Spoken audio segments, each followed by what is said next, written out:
Hello everyone, welcome back to my channel. तो आज जो है हमारा फिफ्थ डे है रूल्स का। और 4 क्लासेस हम ऑलरेडी कर चुके हैं, जिसमें से 3 क्लासेस हमने डिटर्मिनर्स के रूल्स पढ़े थे और एक क्लास में हमने प्रैक्टिस की थी। तो आज जो है हम आर्टिकल्स के बारे में पढ़ेंगे और आर्टिकल्स के लगभग हाफ रूल्स कवर करने की कोशिश करेंगे। ठीक है, मतलब 2 क्लासेस में हम कोशिश करेंगे कि आर्टिकल्स के रूल्स हमारे कंप्लीट हो जाए, फिर एक क्लास में हम अपने प्रैक्टिस क्वेश्चन करें, तो 3 क्लासेस में आर्टिकल्स कंप्लीट हो जाए। तो सबसे पहले आज का जो हमारा टॉपिक है वो है आर्टिकल्स। ठीक है, अब आर्टिकल्स में मेनली आपने पढ़ा होगा कि हमारे 3 आर्टिकल होते हैं, ए एन और द। आर्टिकल तो हमारे 3 ही होते हैं, लेकिन जो हमारी पॉसिबिलिटीज होती है ये किससे पहले आते हैं? नाउन से पहले लगते हैं आर्टिकल्स। जो भी हमारा नाउन लिखा होगा नाउन के लिए लगते हैं। ठीक है, तो नाउन के लिए आर्टिकल लगे होंगे। तो ऐसे ही हमारे पास 4 पॉसिबिलिटीज हो सकती है। मतलब नाउन के आगे हमारा ए आ सकता है, एन आ सकता है, द आ सकता है, और चौथी पॉसिबिलिटी होती है कि नाउन के आगे हमारा कोई भी आर्टिकल ना आए। ठीक है, तो अगर कोई हमसे पॉसिबिलिटीज पूछता है कि कितनी पॉसिबिलिटीज होती है कि हम किसी भी नाउन के आगे आर्टिकल लगा सकते हैं, नहीं, तो वो हमारी 4 पॉसिबिलिटीज बनती है। एक तो ये 3 आर्टिकल में से कोई भी आर्टिकल आ जाएगा, या फिर नो आर्टिकल वाला केस आएगा। तो बहुत सारे केसेस में नो आर्टिकल भी होता है, तो ये भी हमें ध्यान रखना होता है। तो सबसे पहले अगर हम एग्जाम्पल्स की बात करें तो मैं आपको थोड़ा सा एग्जाम्पल दिखाती हूँ।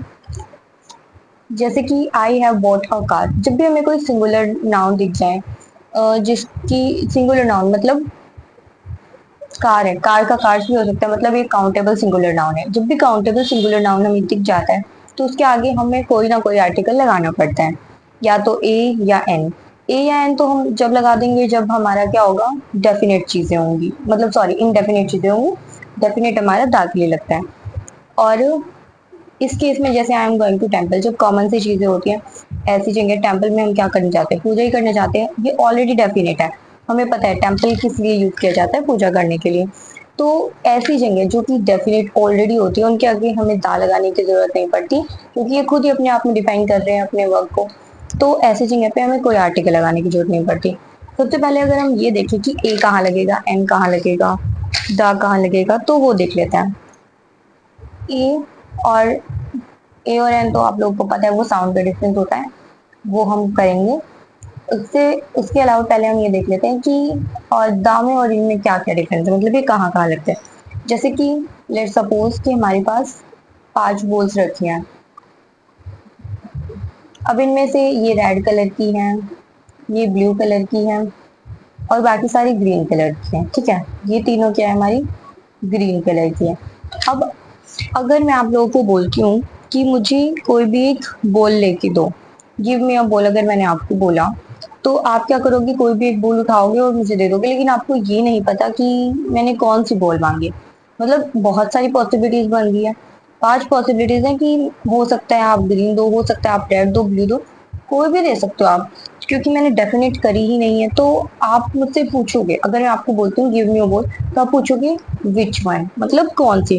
तो जब आपके सामने कोई सेंटेंस लिखा हुआ है और आप उससे क्वेश्चन कर सकते हो कि कौन सी वाली, जब आपको डेफिनेट नहीं बोला जा रहा है, तो उस केस में हम ए या एन लगाते हैं। ठीक है, और अगर मैंने बोल दिया कि मुझे गिव मी अ रेड बॉल, तो मैंने खुद ही डेफिनेट कर दिया उसको। तो रेड बॉल तो हमारे बॉक्स में एक ही है, तो मैंने डेफिनेट कर दिया, तो उसके साथ आप द लगाओगे। तो आप क्या लिख दोगे, give me the red ball. ठीक है, तो हमें ये चीज देखनी होती है कि जो भी चीज बोली जा रही है वो डेफिनेट है या इनडेफिनेट है। ठीक है, जैसे कि हम काफी एग्जांपल्स कर लेते हैं, एग्जांपल से हमें ज्यादा क्लियर होगा। जैसे कि the company fired dash employee. Employee तो कंपनी में बहुत सारे होते हैं, तो एन क्यों लगाया है, क्योंकि वोबल की साउंड आ रही है। ठीक है, the company fired dash CEO. Company का एक ही सीईओ होता है, तो इसलिए दा लगा दिया। The selection committee selected dash player for the upcoming series. Player बहुत सारे होते हैं, तो यहाँ पे हमने ए लगा दिया। Selection committee selected dash captain. Captain तो एक ही होगा एक टीम का, तो दा लगा दिया। मैंने आपको पिछली क्लास में बताया था कि अगर यहाँ पे एक ही टीम की बात चल रही है, अलग अलग टीम्स की बात नहीं चल रही है, अगर यहाँ पे बोला गया होता कि बहुत सारी टीम्स में से कैप्टन को बुलाया गया है, इस तरीके की अगर कोई बात होती तो हम वहां पे भी हम ए लगाते, क्योंकि बहुत सारी टीम्स आ जाती तो बहुत सारे कैप्टन भी हो जाते। ठीक है, तो वो हमारे सेंटेंस पे डिपेंड करता है कि किस टाइप का क्वेश्चन हमसे पूछा जा रहा है। I have recently purchase a laptop, मैंने एक लैपटॉप परचेज किया, डेफिनेट नहीं है कौन सा, from the market, dash colour is black. ये जो कलर की बात हो रही है, ये किसके कलर की बात हो रही है? ऑब्वियसली जो लैपटॉप खरीदा है उसी के कलर की बात हो रही है, तो इसको हमने पहले डेफिनेट कर दिया। यहाँ पे तो हमें नहीं पता था क्या है, लेकिन यहाँ पे हमें पता चल चुका है कि ये जो कलर की बात हो रही है ना, ये इसी लैपटॉप के कलर की बात हो रही है, इसलिए हमने इसके आगे दा लगाया है। ठीक है, यहाँ पे क्या बोला गया है? A mother of my friend cooks delicious food. Mother तो एक ही होती है ना, जो डेफिनेट होगा उसके सामने फिर हम दा लगाएंगे, तो the mother of my friend. और sister of my friend cooks delicious food, तो सिस्टर तो एक भी हो सकती है, एक से ज्यादा भी हो सकती है। अगर हमारी एक ही सिस्टर है तो हम उसके लिए दा लगा देंगे, अगर मोर देन वन सिस्टर है तो ए लगा देंगे, मतलब कई सिस्टर है उसमें से किसी एक की बात हो रही है। ठीक है, तो सेंस डिफर कर जाती है उस हिसाब से। The car coming at a rapid speed collided with the pole and dash driver was killed. अगर एक कार आ रही है और वो दीवार से टकराई है, और और ऐसा बोला जा रहा है कि ड्राइवर जो है मर गया, तो कौन सा ड्राइवर? वही ना जो कार को चला रहा था, एक ही ड्राइवर होगा, एक कार को तो एक ही ड्राइवर चला रहा होगा। इस पूरे सेंटेंस में सिर्फ एक ही कार की बात हो रही है, इसीलिए हमारा क्या आ जाएगा यहाँ पे? द ड्राइवर आ जाएगा। The car coming at a speed collided with, जो कार आई है वो किसके साथ कोलाइड करी है? दूसरी कार के साथ, और डैश ड्राइवर वाज किल्ड। अभी हमें नहीं पता, दो कारों की टक्कर हुई है और हम नहीं पता कि कौन से वाले कार का ड्राइवर जो है मरा है, तो इसलिए हम क्या लगा देंगे? ए लगा देंगे। उसके बाद एक सिंपल सा कंसेप्ट है, सबसे पहले रूल की बात करें, ये सारे तो कंसेप्ट है, ये नॉर्मल आपको पता होना चाहिए। ठीक है, उसके बाद अगर हम बात करें फर्स्ट कंसेप्ट की, तो सबसे पहले हमारा ट्रुथ, ट्रुथ के साथ हमेशा हम दा लगाते हैं, और लाई के साथ हमेशा हमारा अ लगता है। इसको हमें याद करने की जरूरत नहीं है, ये नॉर्मल सी चीज है, हमें वैसे ही याद रह जाएगा। आप लोगों को बस एग्जाम्पल याद करना है, जैसे कि आप कहीं भी जा रहे थे और किसी ने आप मतलब आपको कहीं जाना था, किसी भी फंक्शन में अगर आपको बुलाया गया था और आप वहां पे नहीं गए हो, तो आप, वो पर्सन जिसने भी आपको इनवाइट किया तो वो आपसे पूछ रहा है कि आप क्यों नहीं आए, तो अगर आप उसको सच बता दोगे, तो सच तो एक ही रीजन होगा, आपका मन नहीं था, या जो भी रीजन था वो आप बता दोगे, तो सच्चा रीजन तो एक ही होगा। ठीक है, लेकिन अगर आप सामने वाले को परेशान नहीं करना चाहते हो, दुखी नहीं करना चाहते हो, तो आप क्या बोलोगे? बहाने बनाओगे, मतलब झूठ बोल के कुछ भी बना दोगे। ठीक है, तो जो झूठ हो सकते हैं वो तो बहुत सारे हो सकते हैं, आप कोई भी झूठ बोल सकते हो। आप बोल सकते हो कि मुझे कोई जरूरी काम आ गया था, मेरी तबीयत खराब हो गई थी, मैं कहीं चला गया था, मुझे डॉक्टर के पास जाना पड़ा, तो मतलब कुछ भी झूठ तो हम कुछ भी बोल सकते हैं। तो जब इतने सारे झूठ हैं और उसमें से हम कोई भी बोल रहे हैं, तो इसीलिए हमने ए लगा दिया। और सच तो एक ही होगा, और एक ही होगा, ओनली वन ही होगा, इसीलिए हमने दा लगाया है। ठीक है, तो ये नॉर्मल सी चीज है, इसीलिए हम यहाँ पे ट्रुथ के साथ दा लगाते हैं, लाई के साथ ए लगाते हैं। ठीक है, एग्जाम्पल्स की बात करें तो you should always speak dash truth, never tell dash lie. Truth के सामने हमने दा लगा दिया, लाई के सामने हमने ए लगा दिया। The tourist guide guided us well and explained us dash history behind the Taj Mahal। यहाँ पे क्या है? हिस्ट्री की बात हो रही है, ताजमहल की हिस्ट्री की बात हो रही है, तो ताजमहल की हिस्ट्री तो एक ही होगी ना, वो बदलेगी तो नहीं। जो इतिहास इतिहास बन चुका है, जो हमारा पास्ट है, वो चेंज तो नहीं हो सकता, और वो ताजमहल की हिस्ट्री के बारे में सबको पता है, वो चेंज नहीं हो सकती। ठीक है, तो ऐसी चीजें जो पास्ट में हो चुकी हैं और जो चेंज नहीं हो सकती हैं, उनके साथ भी हम दा लगाते हैं। ठीक है, उसके अलावा ओनली के साथ भी हम हमेशा दा लगाते हैं।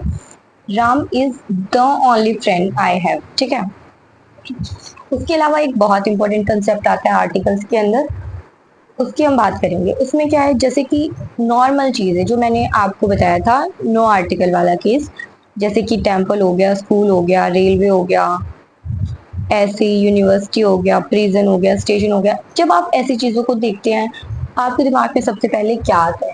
जैसे कि मैं आपके सामने बात करूं टेम्पल की, तो टेम्पल के बारे में हम सुनेंगे या चर्च के बारे में हम सुनेंगे, हमारे दिमाग में सबसे पहले क्या आएगा? प्रेयर आएगा, या तो वहां पे हम पूजा करने जाते हैं या फिर करवाने जाते हैं, इस तरीके से। मतलब जो पंडित होंगे वो तो पूजा करवाएंगे और हम वहां पे पूजा करने जाते हैं, तो मैं वो चीजें बोल रही हूँ। ठीक है, तो उसके अलावा स्कूल की बात करें तो हमें स्कूल का भी पता है, स्कूल में या पढ़ने जाएंगे या पढ़ाने जाएंगे। ठीक है, उसके अलावा college, university, same same examples हैं। ठीक है, उसके अलावा प्रिजन में सजा काटने जाते हैं।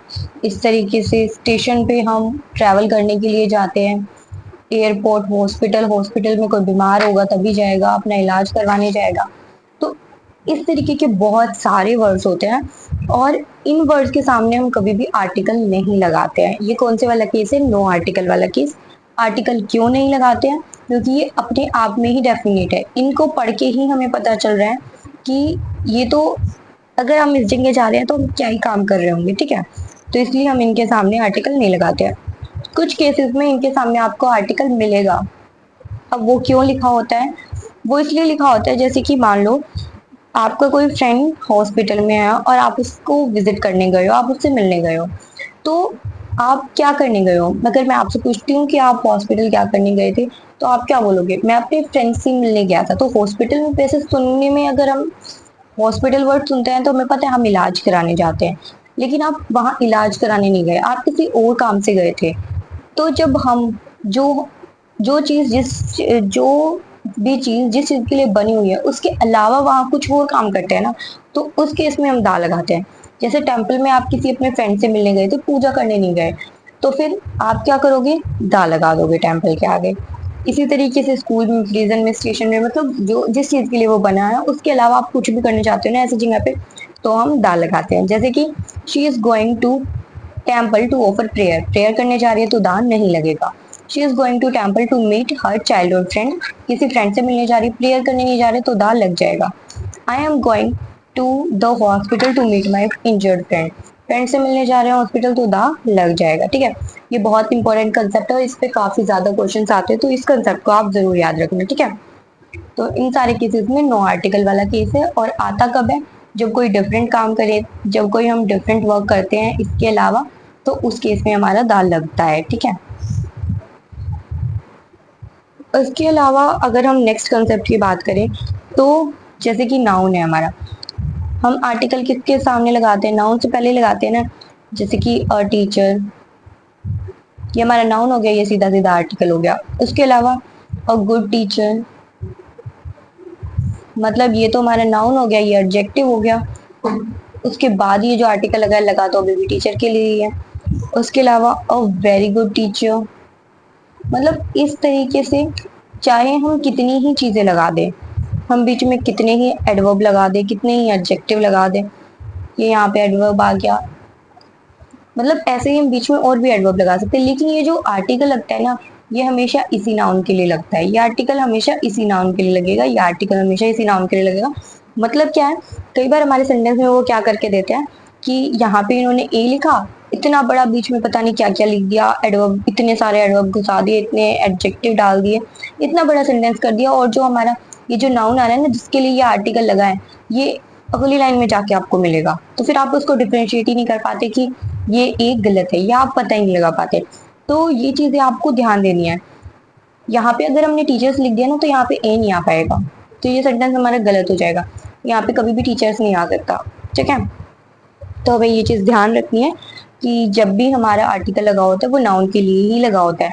दूसरी चीज, यहाँ पे तो वेरी है, लेकिन अगर मैं ऐसा कुछ लिख देती, मैं अ वेरी इमोशनल टीचर, तो इमोशनल तो हमारा क्या होता है, ई वाली साउंड आ रही है ना, तो वोवल वाली साउंड आ रही है, तो यहाँ पे हमें एन लगाना पड़ेगा। बेशक ये टीचर के लिए लगा है, लेकिन जो आर्टिकल लगता है ना, वो जो उसके जस्ट बाद जो वर्ड लगा हुआ है ना, उस हिसाब से आर्टिकल, जो साउंड वाली चीज देखनी होती है ना हमें, वो उसके जस्ट बाद जो वर्ड आ रहे हैं ना उसके हिसाब से देखनी होती है। सिंगुलर लगेगा, प्लूरल लगेगा, उस चीज को तो हम नाउन से देखेंगे।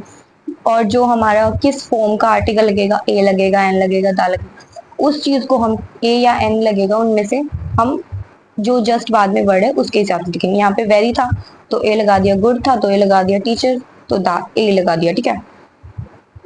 यहाँ पे हमारा ई वाली साउंड आ गई तो हमने एन लगा दिया। इस चीज को ध्यान रखना है क्योंकि हम कंफ्यूज हो जाते हैं, क्योंकि ये दोनों डिफरेंट चीजें हो गई। क्योंकि हमें लगता है कि हमने तो नाउन के लिए लगाया है तो हम इसी हिसाब से देखेंगे, यहाँ पे तो टी की साउंड आ रही है ना, यहाँ पे हम ए ही लगाएंगे, ऐसा नहीं होता है। जो हमारी वोवल साउंड जो है हमें जस्ट बाद वाले वर्ड से देखनी होती है, ठीक है। उसके अलावा एक बहुत ज्यादा इंपॉर्टेंट केस है और ये आज का हमारा लास्ट कंसेप्ट रहेगा, क्योंकि आज हमने उसका थोड़ा ओवरव्यू भी लिया था ना, नहीं तो ज़्यादा लंबी वीडियो जाएगी। सबसे पहले जो है हमारे दो केसेस बनते हैं, एक तो ऑब्जेक्टिव केस और एक पॉसेसिव केस। ऑब्जेक्टिव केस हम जब भी हमारा आएगा तो उस केस में हम दा यूज करते हैं। पॉसेसिव केस जब भी आएगा हमारा ए और एन यूज करते हैं। अब ये ऑब्जेक्टिव पॉसेसिव क्या होते हैं, आई थिंक ये आप लोगों ने पढ़ रखा होगा। वैसे मैं आप लोगों को दिखा देती हूँ। सब्जेक्टिव क्या है हमारे, सब्जेक्टिव केस कौन कौन से होते हैं, I, we, you, he, she, they, it, ये सब क्या है हमारे सब्जेक्टिव केस है, जो हमारे एज अ सब्जेक्ट यूज होते हैं। ऑब्जेक्टिव केस जो ऑब्जेक्ट की जगह पे यूज होते हैं, me, us, you, him, her, them, it, ये सब क्या है ऑब्जेक्टिव केस। पॉसेसिव केस मतलब पोसेशन दिखाने के लिए हम जो यूज करते हैं जिन वर्ड्स का, वो कौन कौन से हैं, mine, ours, yours, his, hers, theirs, it, ये हमें याद रखने होते हैं। दो चार बार हम पढ़ते हैं, दो चार मतलब जैसे जैसे क्वेश्चन सॉल्व करते हैं हमें पता चल जाता है, ठीक है। और ये हम बचपन से पढ़ते आ रहे हैं, तो आई थिंक आप लोगों को क्लियर होगा भी, ठीक है। सबसे पहले हम इसके एग्जांपल्स देखते हैं। जब भी हमारा ऑब्जेक्टिव केस आएगा हम दा लगा देंगे, पॉसेसिव आएगा तो ए या एन लगा देंगे, ठीक है। यहाँ पे dash brother of mine, mine कौन सा केस है, ऑब्जेक्ट माइन हमारा कौन सा केस है, पॉसेसिव केस है ना। पॉसेसिव केस में हमने माइन पढ़ा था, पोसेशन बता रहा है तो हम यहाँ पे ए लगा देंगे। बी लिखा हुआ है, वोवल साउंड नहीं है तो इसलिए ए लगाए। यहाँ पे कोई ऐसा वर्ड होता है जिसमें वोवल साउंड आ रही होती तो वहां पे हम एन लगा देते हैं, जैसे अंकल। अगर यहाँ पे डैश अंकल ऑफ माइन लिखा होता है तो एन अंकल ऑफ माइन लिख देते हैं हम। Dash brother of me has settled, me आ गया, ऑब्जेक्टिव केस आ गया, ऑब्जेक्टिव केस में हमारा दा लग जाएगा, ठीक है। उसके अलावा एक दो क्वेश्चन और मतलब एग्जांपल्स और है वो और कर लेते हैं, ठीक है। एन अंकल, जो मैंने बोला था आपको एन अंकल आ गया, तो एन अंकल आया है मतलब एन के साथ मतलब ए और एन के साथ हम क्या लगाते हैं पॉसेसिव केस, तो यहाँ पे हमने माइन लिख दिया। द अंकल आ गया तो ऑब्जेक्टिव केस लगेगा, मैंने मी लिख दिया। The advice was given to me by dash father of them when I went to their house. Father तो हमारे हमें पता है एक ही होंगे, तो एक ही होंगे तो इसीलिए हमने यहाँ पे दा लगाया है। हमने इसको काट के ठीक किया है, हमने इसको नहीं काटा, ठीक है। तो यहाँ पे हमारा ऑब्जेक्टिव केस ठीक है, यहाँ पे हमने दा कर दिया। मतलब हमें ये देखना होता है जो चीजें जिन चीजों की बात हो रही है, जैसे यहाँ पे मदर लिखा होता तो भी हम उसको काट के दा करते, हम ए नहीं करते। सिस्टर लिखा होता तो यहाँ पे हमारा ए या एन भी आ सकता था, ठीक है।